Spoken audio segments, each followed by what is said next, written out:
This is Writers on Film, the only podcast dedicated to books on cinema.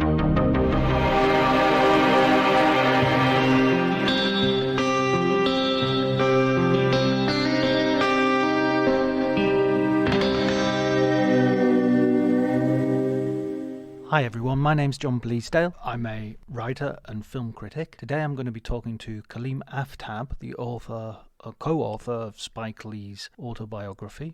Of course, Spike Lee is a renowned filmmaker whose latest film, The Five Bloods, had enormous success on Netflix. And as he is also president of the jury at Cannes the week that this goes out, I thought this would be a perfect opportunity to share this conversation with Kaleem.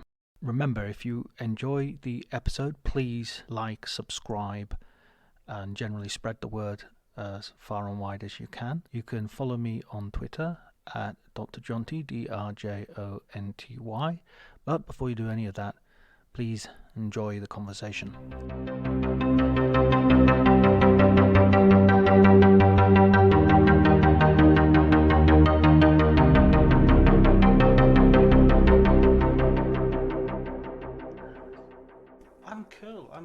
Cool. I'm never cool, but I'm okay. I'm all right. Why aren't you cool? Because you're young. Please don't. Because I'm 49 years old and I'm still wearing a hooded top. Yeah, I'm younger and still wearing track tops. But I am sexy and cool. That's true. Yeah, I mean that's basically the reason I'm not cool is because I was looking at you and just thinking, how can I ever compete? How can I do it? Exactly. So we're going to do this podcast right now. Is that what you're saying? Yeah, basically. Okay. How did you first get into writing about film? What was your first experience of writing on film? Oh, that's a good question. I guess the first experience I had on film was probably when I was at university. I entered a competition which was to do a 25-word review of Trainspotting, and the prize was 2 cinema tickets, and it was being organized by the Scottish listing magazine. And I was at university and I applied and I was one of the winners. So obviously from that moment I felt like I was the greatest reviewer in the world. What did you go and see with the tickets? I cannot remember. I used to watch so many films at university that it just, you know what, the tickets were £3.50 in those days. It wasn't like the greatest price in the world, but still, what was nice was in the cinema next to the Trainspotting release and the cameo, they had my review up, which was nice. Oh, right. So you sort of began to see your name, not exactly in lights, but at least in a pull corner. Oh, they were in lights in my mind. In your head, they were in lights. Always. And what about, and so that's the very sort of beginning, but moving into sort of publishing something, into writing professionally? Kind of. I mean, that was the kickstart that I needed. That made me think, well, prior to going to university, I'd worked for the Morning Star as an intern for 6 months, but mostly that was subbing on TV pages. So I guess I probably wrote about film then, a few lines. And then mostly I was doing football stuff while I was there. And I'm trying to think. No, it was later on. I didn't write my first film pieces. I guess I wrote about Dogma 95 and was one of my first main pieces. And my hot take, as they like to call these things now, was that the rules didn't mean anything. What was really exciting was that it was being shot on digital cameras. And that was what was going to change the universe. And of course, once again, I was right. And this Marvel thing is gonna be big. You mark my words. Nah, that's over, isn't it? I mean, it's toilet paper for you and Scorsese. Yeah, but what did you study at university? What were you? I studied law.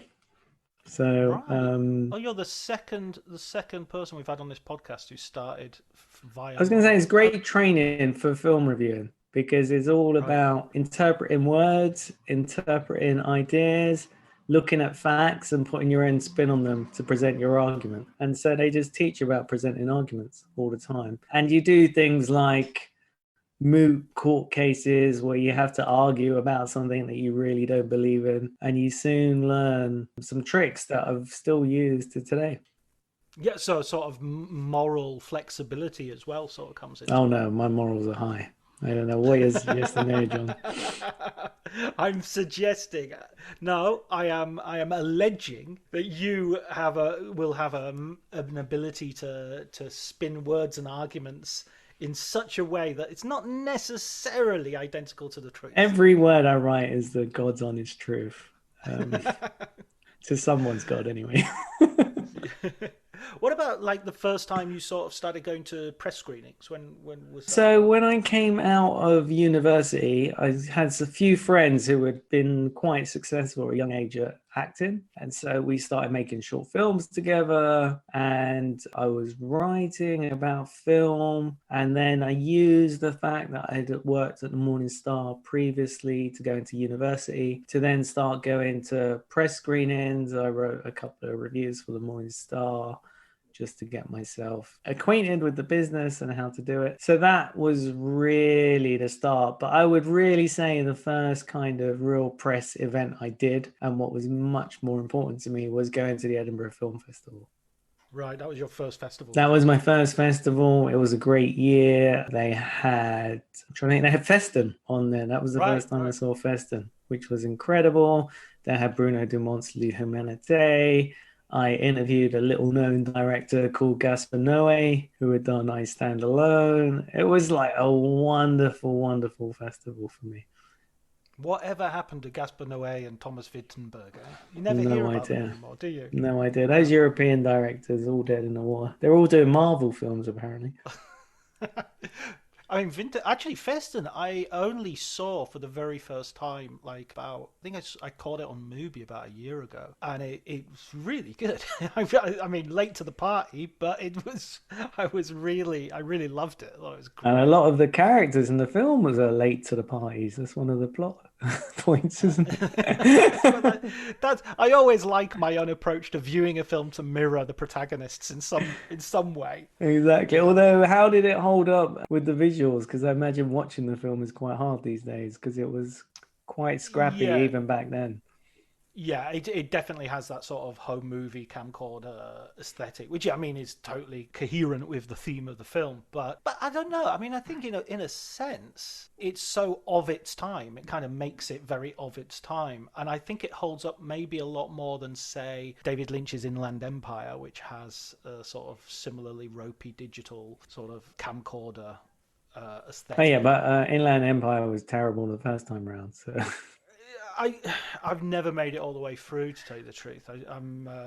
I've got it to watch, and I'm really determined to watch it, but it's just one of those that seems to slip down lower in the pile every time I look at it. Okay, so then Edinburgh Film Festival gave you contact with filmmakers and sort of the world of cinema in a sort of deeper way, I guess. And then from there to sort of becoming a freelancer. good question. I guess that was kind of the moment that I was so at the Edinburgh Film Festival. I remember the first time that I got paid to write an article, which was princely £50. Oddly, that's probably more than they'd pay you today, to do an interview of Yasmin Dizdar, who was a filmmaker who made a film called Beautiful People. It had gone to, I believe it had gone to Cannes, and then it was open in Edinburgh. I could be wrong there, but it was the big thing, and I snagged an interview with him. I remember I was so excited. I didn't even go on holiday that year because the interview coincided with the dates I was supposed to go. Right. Shame, I would never do that now. But you were young, you were foolish, I you were was dedicated. young, foolish, and felt like this could be a career. How wrong I was. And so I remember I did that interview, and that was great. But the main thing that happened to me at Edinburgh that year was I was watching L'Humanité, and I spoke to the programmer, who was called Richard T. Kelly now, as he goes by, not to be confused by the other more infamous R. Kelly. And There's two now, I think. there's many, I think. Oh God! And so Yeah. that actually sent me on a road that would eventually lead to doing a book. But that at that time, the list was the first piece, and I started freelancing then. but also, given the poor state of affairs of payments, which has never really changed, I also did a job which was working in the .com boom on a film website called filmworld.co.uk. That was always destined to fail. And they were selling hard to get videos. Can you imagine that? As a business proposition these days, but there we go. But that was so that was all adding to it, and in that time I was pitching mostly successfully to the list and not so successfully elsewhere to start freelancing. So it was kind of parallel, and then I had a few years of working on websites until 2002 when I finally took the commitment to jump and become freelancer full-time. That whole period is a very strange period because in a sense you're straddling sort of the end of the print days and the whole boom in blogs and internet sites. But it was I always wish I was paying I had been paying more attention when all that happened, because there were opportunities there that were there for the Oh, taking. definitely. I remember one conversation I had with the CEO, and he was like, "What do you think? I've been offered this thing called Bitcoin. Should I buy some?" And it was literally £5 for like 5 or something ridiculously cheap. I was like, nah, sounds like a rubbish idea, that one. Although then someone else talked to me about this idea, and it wasn't YouTube, but it was something similar, which was just letting everyone put videos on. And I thought, oh yeah, that's a great idea. I can see how that works. So that was fun paying attention to it, but mostly because I was wanting to write about film. I wasn't so interested in the actual website business of it. And I was more into how to grow. And that period was amazing because, yes, it was the birth of websites, but it was also El Dorado when it came to newspapers. That was like the biggest edition of X and Y ever. And that was the selling point. We have 25 supplements on a Sunday for you to read. And that was so going into that market and trying to break into the newspaper market as a young writer. There was a lot of opportunities and possibilities, and once you kind of hit that level, it was fairly decent pay at the time. The book you write is the authorized autobiography, or as told to Kaleem Aftab, of Spike Lee's biography. Sorry, that's my story and I'm sticking to it, I believe is the subtitle. Who came up with the subtitle? Was that you? That was Shelton Jackson Lee. Yeah, he came up with that. He sent it to me when I know the title after we'd finished, and he said that's what. And I thought, you know what? If you want to call it that, then you clearly like the book, even though there was a bit of criticism of him in there. But it was great. Yeah, no, that was amazing. I mean, the way that came about was, as I said, I was at Edinburgh. I met this guy, Richard T. Kelly, and just by the by, he was programming the Bruno Dumont and certain films at the festival. But he was also an assistant editor at Faber and Faber. And so a few months later, he contacted me as I told him that I spoke French because I'd done a year of Erasmus in Paris, and asked me if I'd like to go to Lille and interview Bruno Dumont for an anthology series they used to do called Projections. And so I went and did that interview. He really liked it. And then he said, would you like to do a director on director series book? And I was like, yeah, that sounds like a great idea. But I kind of don't want to do a directors on directors book, because if I want to hear what a director says about a film, I'll just watch the commentary on the DVD. Why do I want to read about it? I want to see the visuals and everything. I was ahead of my time there, rejecting word for the image. But, so I wasn't ahead of my time in that I did a deal with the publishers that was to pay for a Q&A book. I did a whole massive interview book with loads of interviews with everybody, and also got Spike on board, and rather excitingly went and worked out of his office. In New York. In New York, exactly. So that was amazing. I mean, trying to get the book was insane, as you can imagine. So it was an odd thing that happened, was the Faber and Faber asked me, who would you like to write a book about, director? I threw a couple of names at them, not even imagining that I hadn't done Spike Lee yet, because for me, he was like on the Scorsese level One of the first films that had a major impact on me was probably Jungle Fever first before Do the Right Thing, because I was like 14 when Do the Right Thing came out, 14, 15, whereas Jungle Fever I was a little bit older. And I was also, having quite a few interracial relationships at that time.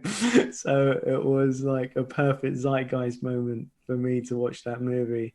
And that had a deep impact. And then I gone back, watched Do the Right Thing, I don't know how many times. And then Malcolm X had hit. So it was like the biggest filmmaker of that time.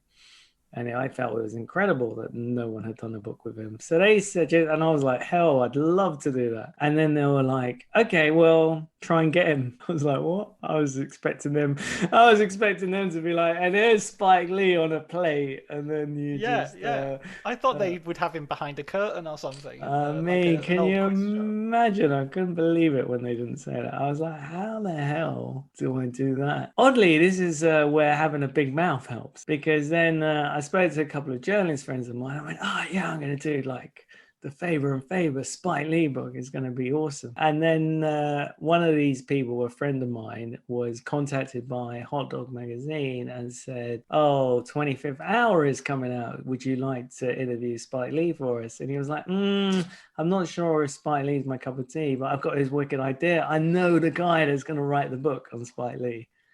Right. And so will you should approach him, which was awesome. I was writing for him on another, and actually on our internet site at that time called BBC Collective, which was amazing. I mean, I loved doing that.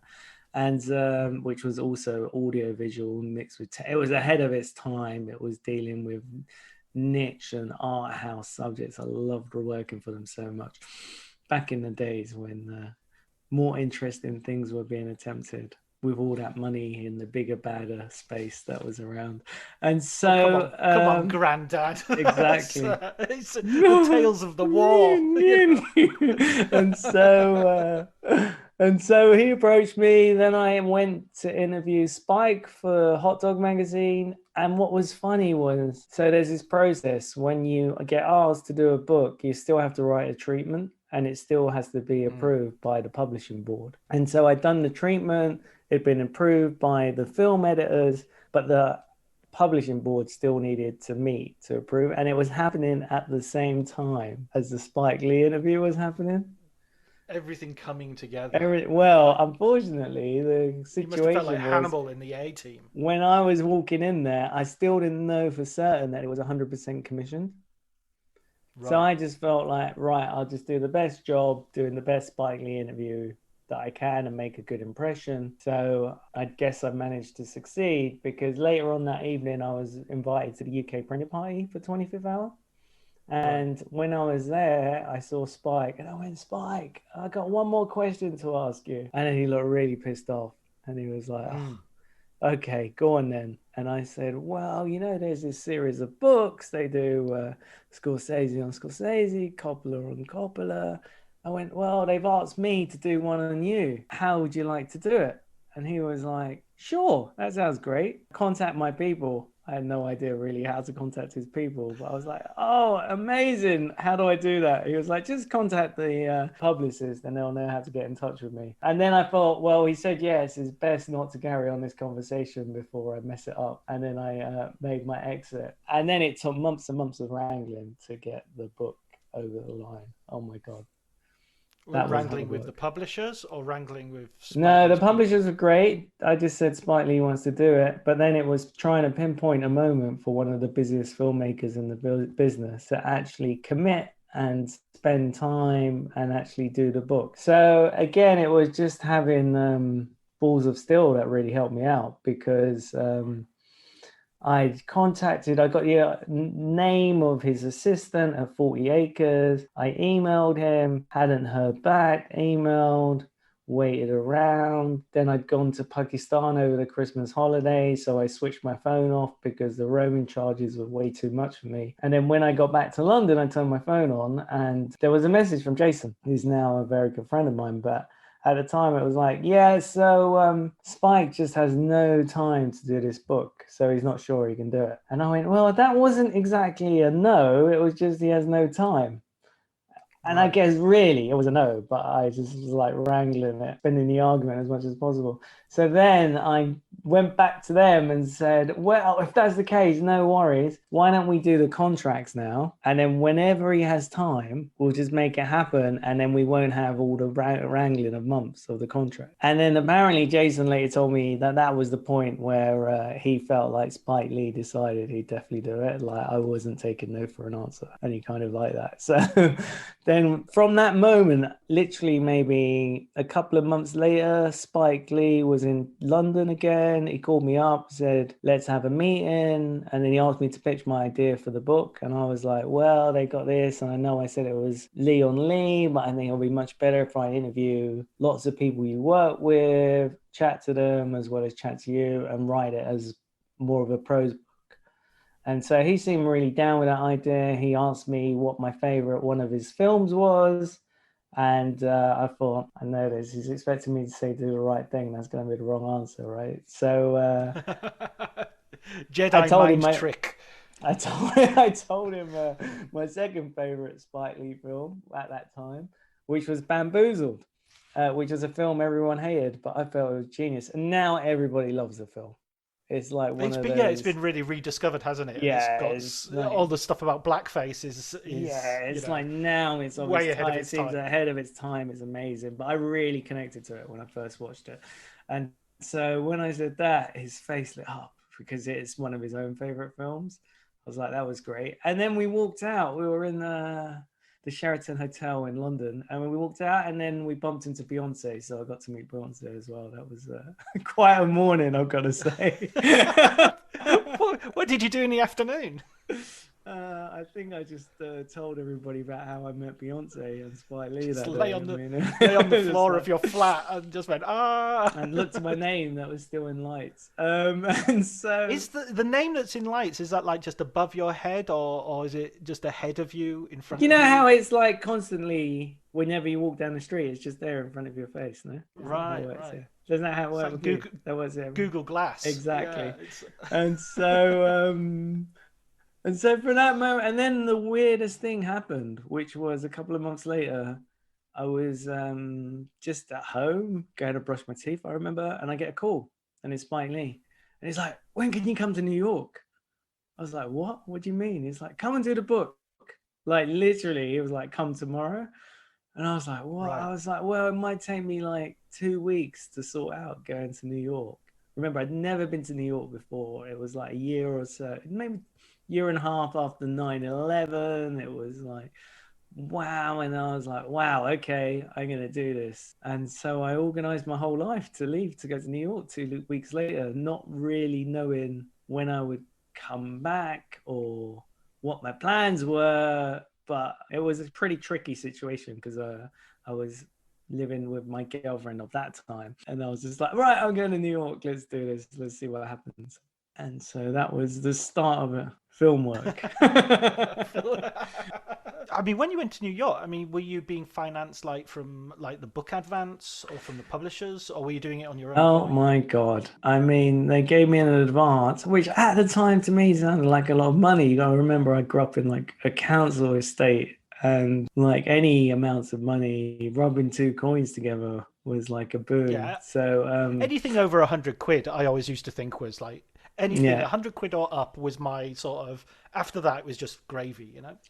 So they paid me, I mean, the advance was a few £1,000s. I don't mind telling you what it was now. It was £7,000. And so, I mean, that seemed like a lot of money for me to do a bit of writing, how wrong I was. But they pay it in installments. So you get a little bit on signature, then you get a bit when you deliver the first draft, and then you get a bit when you publish the book. So although that sounds like a lot of money, actually, little did I know that it was going to take me 2 years to write the book.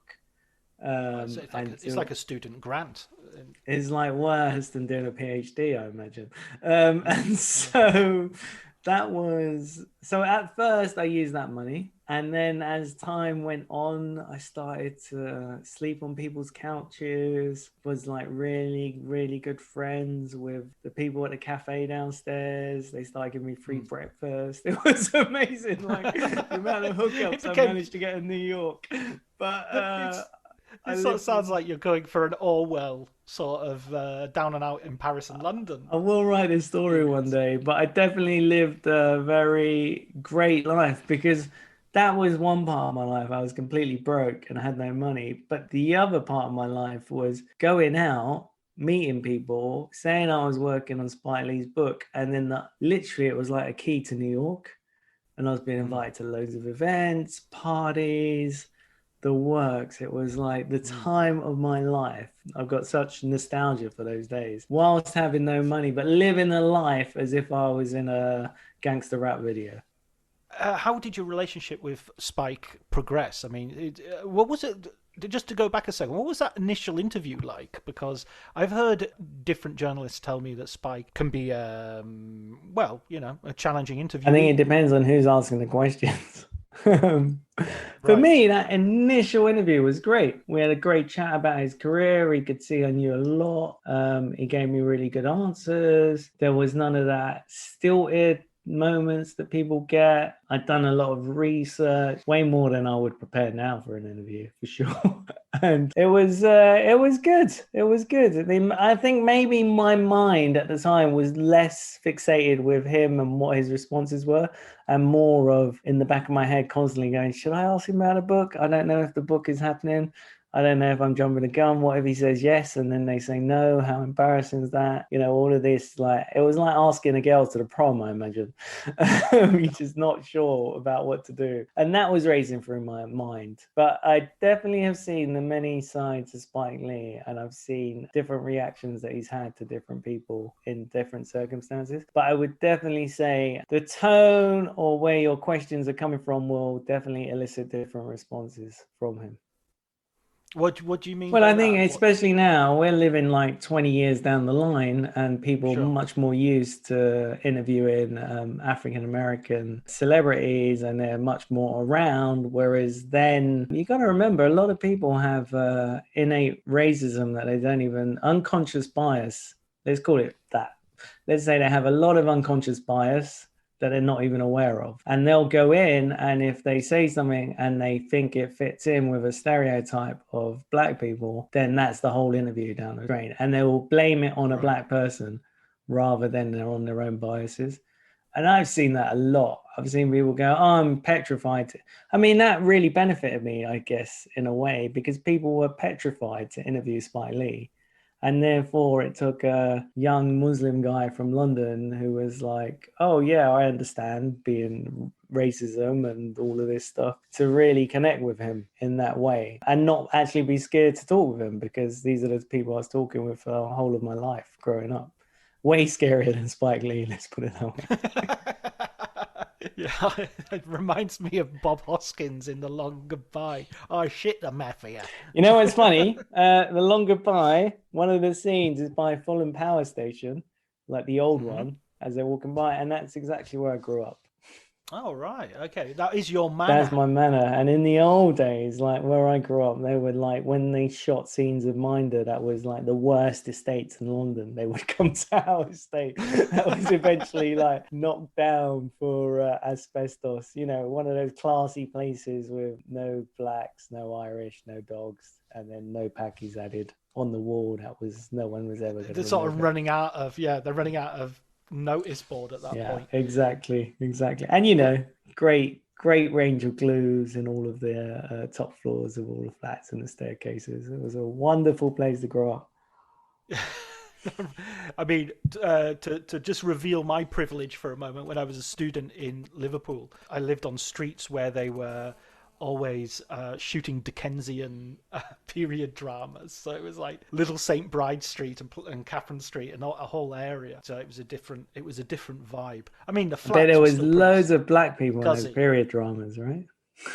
None at all. None at all until our friend Armando Iannucci comes along and a few others and starts casting his films Yeah, differently. no, I would say I would. I mean, there is obviously one of the real big episodes in my life where I realized that you really don't want to be famous was Spike and we went up to Boston because he was going to do a talk at a university. And then as we were walking out of the train station, the amount of people that randomly ran up to him, said hello, had their headshots, like train guards with headshots in their pocket, all trying to give it to him. There was like not a second of peace. I was like, Right. God, who wants that in their life, man? Not to be able to just like casually go for a walk in a random city, hundreds of miles from where you should know anyone. I mean, it was horrible. Um, and that made me realize that when someone is that famous, constantly people are after something for them. So it's not surprising that their initial reaction would be, what are you after when you approach them? So they're trying to always engage with people and trying to work out whether they're trustworthy or not, or whether they're angling for something or not. And you need to break that barrier down. And that is what I think happens always, a little bit as well, whenever we're meeting someone super famous. There's that barrier where we really want to be their friend and they really are trying to gauge whether they should even be talking to you, let alone. There's also a sort of weird asymmetry in the sense that it's almost, what's the word for it? An illusion that I wait a minute, I've seen you so often, you're so familiar to me. How can you not have seen me? How come you don't recognize me?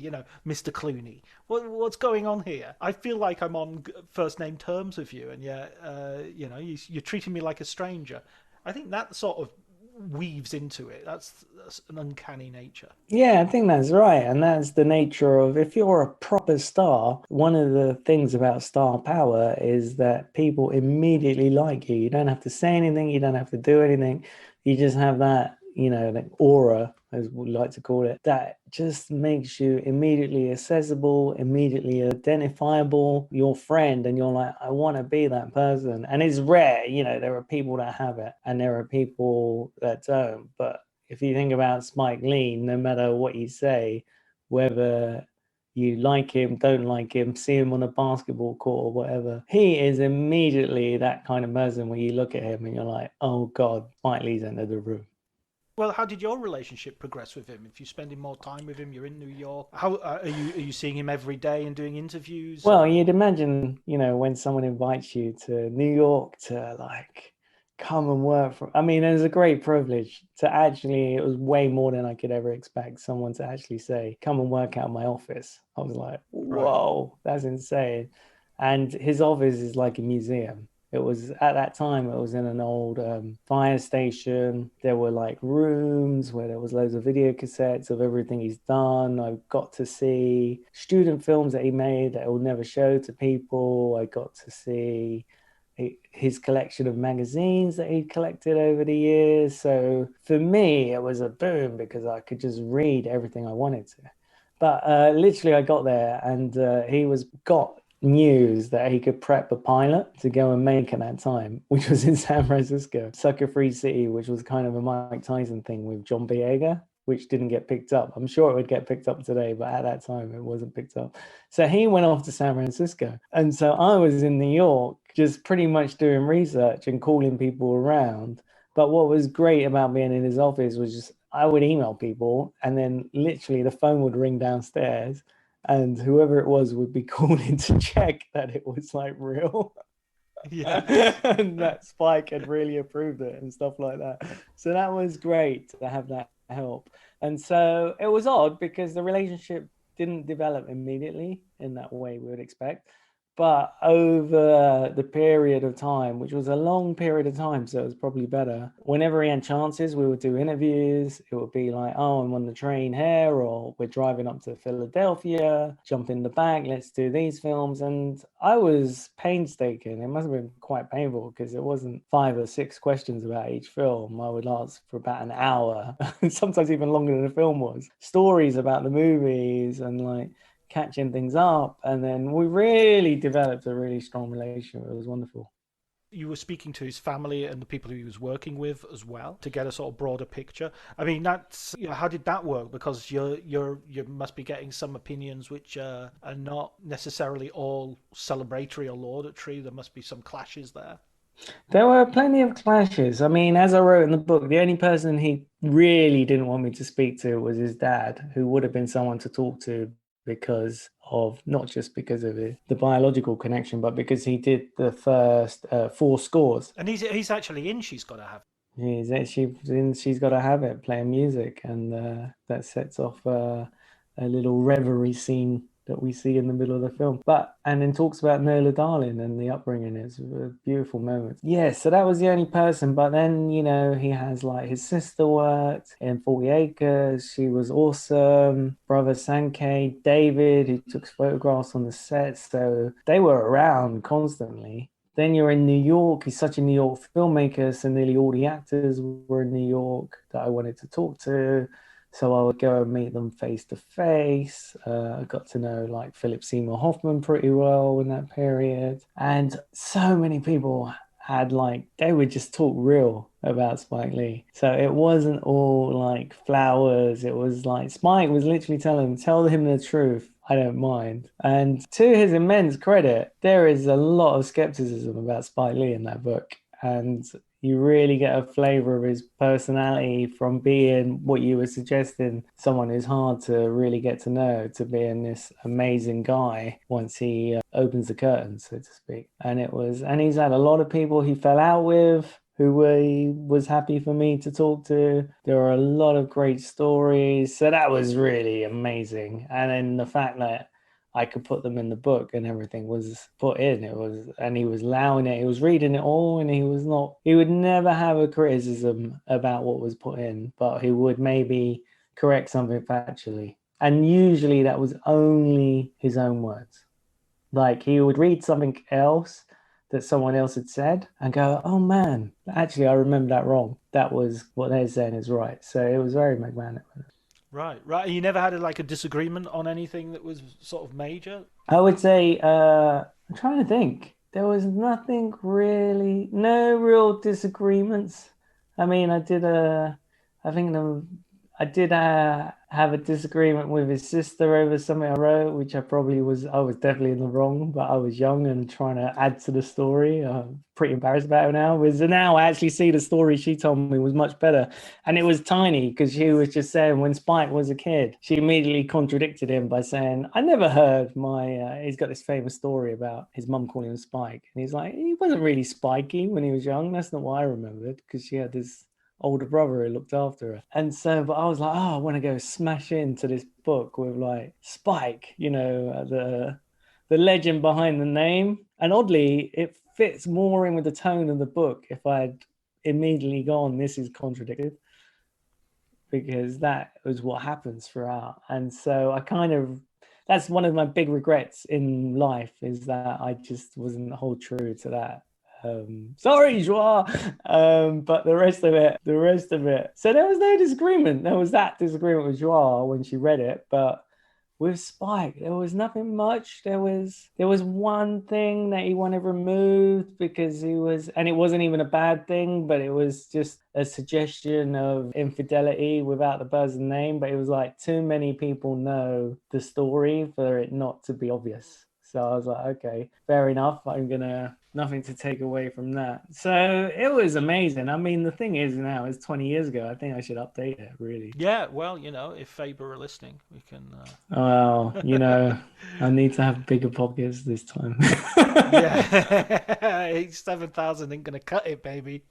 Oh my God, no. What the biggest joke of it all is? Not a joke, but actually, when we sold the book at the end, it was at the time. I still don't know if it's true, but at the time, it was the book that sold for the most amount to an American publisher on their film list. And so very easy, by doing all of that work for 2 years and not like working for what they paid me as an advance, I then got much more money out of it. Just goes to show the work pays. The work pays. Also, that sort of speaks to the fact that there's obviously a readership at the time that were out there waiting for the book to come out or waiting for some substantial work on Spike Lee. I mean, what's incredible to me still is since that's come out, there's still not been a really good other tome about Spike Lee. If you think about the amount of books that you read about Clint Eastwood or the Coen brothers, for example, everyone and their dog and every publisher's like, yeah, we'll do a coffee table book on these certain people. And that just never happens with Spike Lee. It makes you still wonder about that unconscious bias that's going on. It seems to be the case that the actual audience is much further ahead than the studios or the publishing companies or or whatever, you know, that they're giving excuses about not, we're not going to do this because there's not really a demand for it. Yeah, I mean that was the age-old demand, wasn't it? There's no like black actor that can like sell a movie, and yet Eddie Murphy's been selling films in the 80s. All of this stuff, you know, Sidney Poitier was a star in the 60s and 70s. It was just like, oh, well, they're the exception. And then you look at the music business, which from the late 70s was dominated by black stars, and that whole idea of this whole group doesn't sell, or films made by women don't sell, all of these lies that capitalism is used as an excuse is disgraceful. So the book's published and it's a success. It sells very well. What's your why? I mean, you don't follow up with another book at that point, do you? You know what's interesting? I was immediately offered by the American publishers, Norton, who are amazing publishers, by the way, as well as Faber. I mean, how lucky was I? And I was like approached by agents and the works to work on another book. Norton had even said there was an idea I had. They were like, you don't even have to have like the permission, and I was like, I don't want to do it unless it could be a biography. And if that had happened, I mean, I really wanted, and I still do. If there's one person I really want to write a book about, is Jodie Foster, and I did loads of work, and then I just never really got that good connection that would enable it to happen. Even though she did do a Spike Lee film afterwards, just after the book came out, she was in Inside Man, and I just couldn't really figure out getting to New York at the right time or how it would happen. Anyway, and then it's one of those things in life. I mean, my journalism career from the moment that book came out just skyrocketed.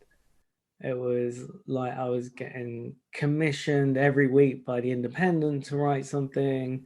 Magazines were calling me. American magazines who paid like a lot of money in those days were calling me. So my idea, and this is where the kind of thing where you don't have an agent and you do a deal, my idea were books paid terribly and they're just not worth it. Whereas actually I realize now I would have been paid a way better whack of money to do it. And there is some like really sad stories in that period, because I was approached through Spike by an unbelievably world famous basketball player. Michael Jordan. No, not Michael Jordan, but Kareem Abdul-Jabbar. Oh, wow. To like fix a book that they'd written. And I was like, oh, I'd rather do it from the start. I mean, and now I see his writing is amazing. So it's probably good that I never got to touch it. I would have ruined it all for him. But having had the experience and thought, oh my God, how long it was, I just quoted way too high a price for that book. Right. It's just like stupid. Because I was like, I knew nothing about basketball. And I didn't want to like just go in and do a book, and I'd have to do so much research, etc. So anyway, that's another what might have been. But that was one where I'm glad that I didn't do it, because I don't think I would have done a great job, because it would have not been about love. And the one thing I know about books is you have to write them for love. You don't have to, no other reason is a good reason to write them. Yeah, you have to have the passion. You can't fake that part of it. You really can't fake it. And yeah. Which leads me on to thinking about Jodie Foster. That's why Jodie Foster? I mean, I think she's an incredible actress. I think she's been a bit like Spike Lee. She's a marginalized figure. She's been sidetracked for her opinions. She had to hide her true identity for many years. She was a person who weirdly probably today still gets sidelined, and that's got nothing to do with her sexuality and everything to do with her political views. She's not afraid to say what she thinks. Incredibly talented as a director as well. I think she has this amazing life. And then obviously, and I think this is the reason there's never been a Jodie Foster book, we have all the shooting of Ronald Reagan. Right, of course. I mean, what an unbelievable story she has, especially in that period from the Scorsese onward. And I dread to think, now that we know so much more about Me Too and what was happening in America, like some of the things that must have been seen or happened to her in her vicinity must have been awful. There's so much story there. about our times, about misogyny, about outing people. I just think it would be an incredible book, and I'd love to do it. I mean, even when she was making Taxi Driver, she's playing a child prostitute, which is essentially someone who's being abused. Yeah, I mean, and she was a child star who came up, and That's it. She's playing it as a child. I mean, how I was thinking about this the other day. How was she protected from, just even in treating the subject would have been incredibly difficult. yeah, I mean, I often think that actors often do their best roles in works that are closer to their life. And if we Right. think about Jodie Foster, that might say a lot. Is that a project that you would still look to? Yeah, I would love to do it. I don't know. I haven't pursued it because I've been so busy in my life, but I would definitely, that is something that would give me a shock to the system to do Well, Kaleem, I didn't want to say this, but behind it. this curtain, I have Yes. Jodie Oh, no. Foster. No, that would be great. What else would I do? I mean, there's quite a few actors I'm very good friends with now, and I'd love a few of them I can imagine writing a good book about, but I don't know if they'd want me to write a book about Prying into their lives. or trying to pry out of their lives. Yes, I think that's more, but I think for me, it's always got to be someone who's an outsider whose story is from that perspective. Rather than the son or daughter of XYZ. You know, I could never imagine writing a book about the Coen brothers, for example, or, someone of that ilk that has come through. Or I say that because I know them, so it's not like it could be feasible if I wanted to. But You hate the Coen brothers. no, I like them. I'm not so keen on their films. That's also a problem. That's what I mean. You got to have love and passion for these projects to want to do it. But there's only one of them that you Yeah, there's like? one that I know very well, Ethan, exactly. So that's all great. But yeah, and then a Clint Eastwood, none of those guys really appeal to me, that kind of classic superstar. I just don't think I connect with their story. I mean, it says a lot about my own background, I guess, the fighting.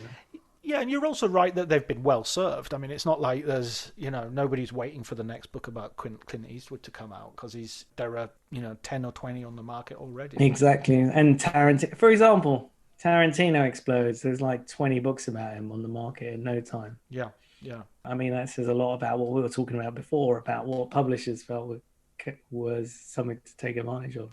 Yeah, I think Tarantino had that thing, though, yeah, I'm absolutely sure in terms of Spike Lee, there was that very obvious difference that you're talking about in terms of unacknowledged bias. So I acknowledge that bias, definitely. But also in terms of Tarantino, there was a sense that he was sort of spreading across lots of the cultural spectrum. There was the music was becoming really popular, and, it wasn't just like he was a film director. There was something of the zeitgeist about it as well. Yeah, he was the Elvis Presley of movie making. Yeah, yeah. Well, you see, that's why you get the big bucks, Kaleem, because I was waffling and you just put it in a pull quote that will be on the poster for this podcast. An interesting point that you made just then, though, I thought, was that, like, when you did Spike Lee, it was very much you approached him and as a journalist, and you're interviewing him, and then you're trying to get into an agreement with the book, and now you're saying, well, I'm personal friends with some people who I could write books about. I have access. There's an advantage there, but there's kind of also maybe a disadvantage because you're friends with them. Would it be difficult to maintain objectivity? I'm not sure that would be the problem that I have. I'm pretty objective to people I know, and I kind of even tell people that I don't like their movies if I don't. I mean, even with Spike, I've watched some of his films. I didn't like that one.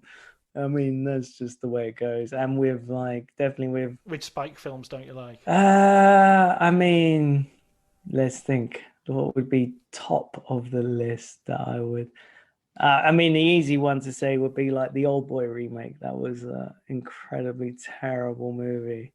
Didn't work at all. I know people have an amazing love. What did I love? I mean, now another film that's kind of had a like School Days isn't one of my favorite films, even though he even wants to make a sequel to that film. It's one that he likes a lot. But within that, there are a load of great films that I really do like that are unacknowledged, like He Got Game or Clockers, all really great film. Clockers is an amazing film. No one ever talks about that when they talk about those genre films. You know, then there's other ones like She Hate Me, not so, didn't work quite so well.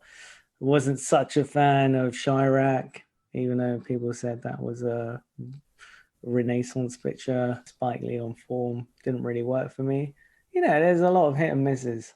Yeah, I mean, I guess that's true of a lot of. You look at Scorsese as well. He feels like, and Spielberg, they all have a fair share of misses. And I would say Spike Lee has as many hits as all of those people. I mean, maybe more in some ways, but a lot of his hits are unacknowledged still. I mean, if you ever go back and watch He Got Game, the things that it says about the way that colleges abuse young girls was so ahead of the zeitgeist, and like the desire above everything to appeal to a certain, in that film it was sports stars, but it could have been any stars, to come to the college, and they're willing to sacrifice women to allow that to happen, is like an amazing, amazing indictment. And then we had all that wave of college rape films a couple of years ago and sexual abuse films, and it's like it was all there in that film. okay, so in terms of like in terms of the future of Jodie Foster aside as your sort of dream project, have you got any plans to write more books, or are you sort of like you're happy in the journalism? That's where you want to be. You know what? I've always, for many, many years, I just was happy in the journalism field because I could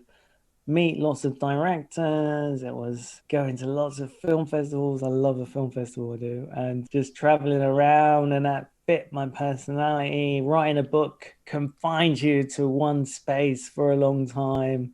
It's a whole different process. And so for a long time, I wasn't really that interested in doing another book. But weirdly, because of lockdown, I kind of like being in one place for a long period of time.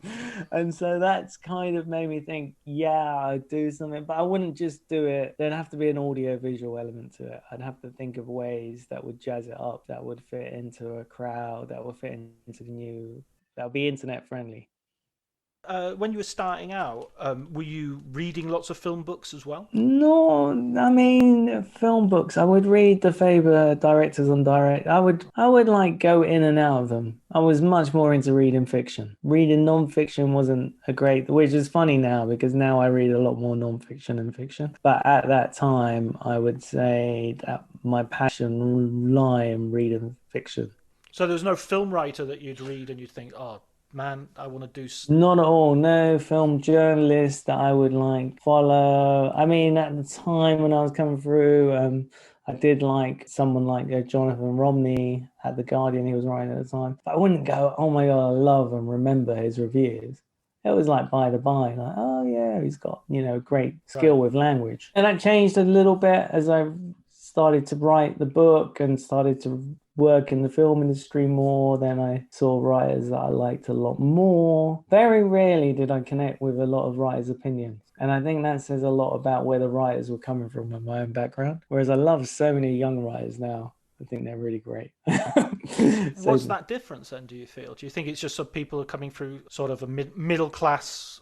well, I think now people coming through from different backgrounds. I mean, they're still very middle class. That would be my one drawback to it. They're still very like writing from a heightened position Yeah. in terms of the class structure. But now, we've gone through.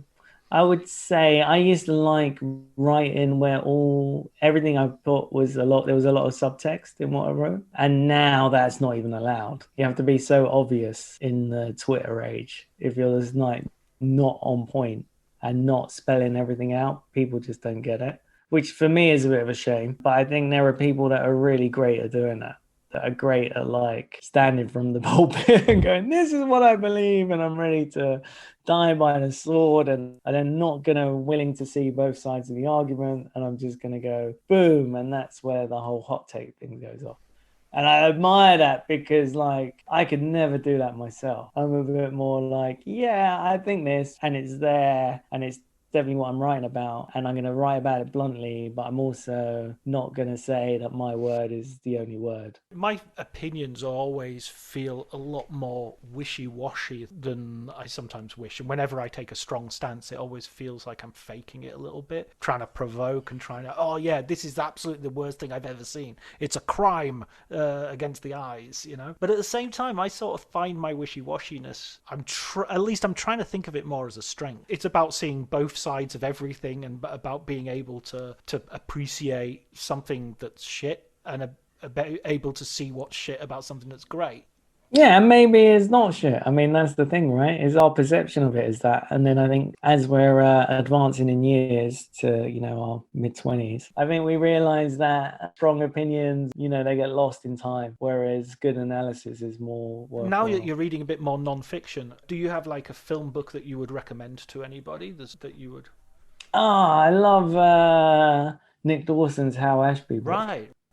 I mean, it's like really well written. It's got lots of anecdotes, told me loads about I didn't know much about Hal Ashby, but I didn't realize how much of a philanderer he was and how much of that came from a, disjointed childhood, and the kind of way into directing through editing and the beautiful way. And he also took the approach of interviewing a lot of people. Obviously, when he wrote the book, Hal Ashby was no longer with us, so he took that approach and found letters, and I just found it really quite a wonderful read. Did they base a documentary off that?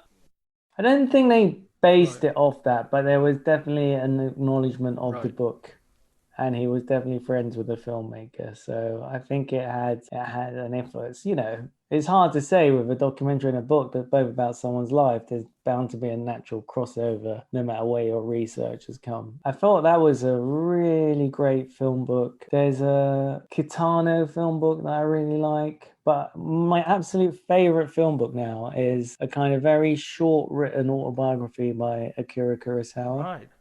Which is only about his early career, and it's beautiful. It's amazing. I really I'll love need to that. dig that out. And is it just called My Autobiography? Or No, it has oh god, now that's embarrassing. Now it has a title, but I can't remember. Don't worry, I'll Google it and then I'll edit in. You just say the title is, and then I'll edit my voice in saying the title for you. Look, I knew that. God damn it! I'm on the internet now. I'm gonna do this. Now we can hear we can hear keys tapping on the. Yeah, there you go. No wonder. You were almost right. It's called something like an autobiography. You said my autobiography or something. Now I realize why I couldn't remember the title. It's not the greatest title. It's a little bit wishy-washy, isn't it? But it is amazing. And it's got loads of great stories about his brother. It's about memory more than anything else. It's about what you remember about when you're young. And he's got a great way of describing people inwardly. So a bit like his films, their emotional personality is what matters more. The unintributed, what they don't even realize that they're giving out to the world. This is prose that I could never write myself. Brilliant. That's a great recommendation. Well, listen, Kaleem, thanks very much for joining us and participating. It's been lovely to talk to you. And your book is still available. I Googled it earlier. You can still get it. I mean, secondhand, but, The Italian edition is, I think, Feltrinelli. They're also a good publisher. Excellent publisher. Long story. Didn't Feltrinelli had... Oh, there was loads of stuff about left-wing terrorism, and the Che Guevara photograph was something to do with Feltrinelli, and what was the other thing? Dr. Zhivago, I think, was also one of Feltrinelli's sort of discoveries. It's amazing. I didn't realize how high up the mountaintop I was as I descended downwards. as you plummeted to the bottom. Exactly. Yeah. The story of my life. What not to do when you get a book published. What not to do is being oh yeah, I'm not sure. I only want to do this. It's all or nothing. If I don't do this, then be a little bit more open. But there was definitely writing a book is no joke. And especially the way I did it and the amount of hours I put in, and it was a lot of fear of how do I do this? And that's what happens when you don't get paid properly. at the time. You don't actually see it as a viable way of making a career. But you've made a career anyway. I would say you've got your name in lights. I mean, very, very fortunate, and I mean that is what. Oddly, I say all that, but the Spike Lee book did help me. Well, after that, I've never had trouble. Yeah, put you on the map, so to speak. Thank you for having me on, John. It was been a great pleasure. Happy to chat Spike Lee anytime. I feel like I want to write another book just so I could come on another podcast. Yeah, well, we've got Jodie Foster on next week, so you can maybe come and I'll mention it to her. Yeah, please send this to her, please. Cheers. Absolutely, yeah. I've got her email. Cheers, man. Thanks.